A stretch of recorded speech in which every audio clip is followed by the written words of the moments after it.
კომისიის წინაშე არაადამიანური მოპყრობის და მისი უფლებების დარღვევის ფაქტებზე დღეს ბესო დანიელიამაც ისაუბრა. მისი განცხადებით ნაციონალური მოძრაობის ხელისუფლების პირობებში სხვადასხვა დროს სხვადასხვა აქციებში მონაწილეობდა, მასაც გაუსწორდნენ ფიზიკურად. ბესო დანიელიამს ხდომაზე 2011 წელს მომხდარი ფაქტი გაიხსენა, როდესაც გლდანის მეტროსთან ოჯახის წევრების თვალწინ სასტიკად სცემეს, რის შემდეგაც მას ხერხემალი დაუზიანდა. პირველად აქციაზე გამოვედი 2006 წელს სანდრო გირგულიანის კვლელობის შემდეგ. 2006 წლის შემდეგ აბსოლუტურად ყველა აქციას ვესწრებოდი. ვარ 2007 წლის 7 ნოემბრის დაზარალებული. 2007 წლის 7 ნოემბერს სპეცნაზთან ერთად ისე გამისწორდნენ ზონდერები, რომ ორი კვირა ფეხზე ვერ ვდგებოდი, შეიძლება მეტიც.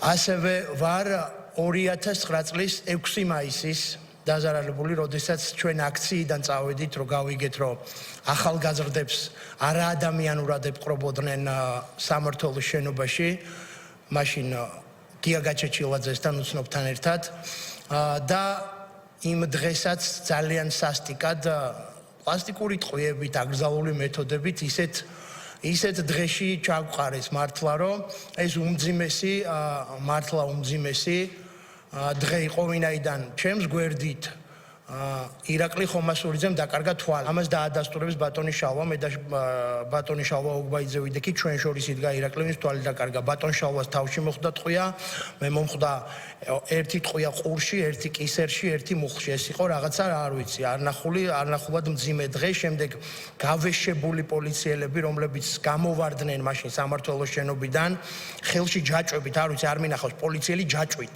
ხელში და რკინის ეგრეთ წოდებული ხელკეტით, მინახავს არის ხო პოლიციის აღჭურვილობა, ისე გამეტებით ურტყამდნენ ხალხს და განსაკუთრებით ახალგაზრდებს. ამის შემდეგ იყო ფურცელაძის ქუჩა, სადაც კუდელებმა 6 ადამიანი დაგვიჭრეს, ანუ ახალგაზრდებს მოგმართეს, დაგვიძახეს. ეგრეთ წოდებული ზონდერები, სპორტსმენები, რომლებიც ყავდათ სააკაშვილს, მე რამდენადაც ვიცი, ესენი იყვნენ უშუალოდ გიგი უგულავას ხელმძღვანელობის ქვეშ, ვინაიდან გაფორმებული იყვნენ ქალაქის მერიის დასუფთავების სამსახურში, სადაც იღებდნენ ხელფასებს და ხელფასებს იღებდნენ აქციებიდან ხალხის მოპარვაში, აქციებზე ხალხის სცემაში. ფურცელაძის ქუჩაზეც ესეთი რამ მოხდა. 6 ახალგაზრდა დაიჭრა იმ დღეს. ზოგი დაიჭრა ლურსმნიანი, ასე ვთქვათ, ჯოხი ჩაარტყეს ზოგს თავში, ზოგს ეგრეთ წოდებული რაგატკები, რომლებიც ისროდნენ რკინის, ასე ვთქვათ, ბურთულებს, რაღაცა ესეთ ბურთულებივით ამ რაგატკებით ხა ის რომ კაც თავში მოგხვდებოდა, ჯობდა რომ ტყვია მოხვედროდა. 2011 წლის 19 მაისს მიპირებდნენ მოტაცებას, ანუ მოტაცებას პირდაპირ კუდის და სოდის რამოდენიმე მანქანით თავს დამესხნენ მოვასწარი მანქანის ჩაკეტვას, ცენტრალური საკეტის და ჩვენს ოფისამდე მისვლა. 2011 წლის 21 მაისს უკვე ოჯახთან ერთად ქუჩაში თავს დამესხნენ 20-მდე პირი. აქედან იყო თუ არ ვწდები, ზუსტად მახსოვს 5-6 პირი პოლიციის ფორმაში ჩაცმული. მე ვიყავი გულით ავატყოფ დედასთან, მეუღლესთან და 3 წლის შვილთან ერთად. დაცემის შემდეგ 20-მდე პირი დამესია, ასე ვთქვათ, და საჩვენებლად, არ ვიცი, ეს რკინის ხელკეტებით, არ ვიცი, რეებით მირტყამდნენ. მომტეხეს 3 მოტეხილობა მქონდა, გადამიტეხეს ფეხი 3 ადგილას, ასევე დაზარალდნენ ჩემი ოჯახის წევრები ამ დღეს. ჩემს ფეხმძიმე მეუღლეს მოეშალა მუცელი, ასევე მიიღო მრავლობითი დაზიანებები.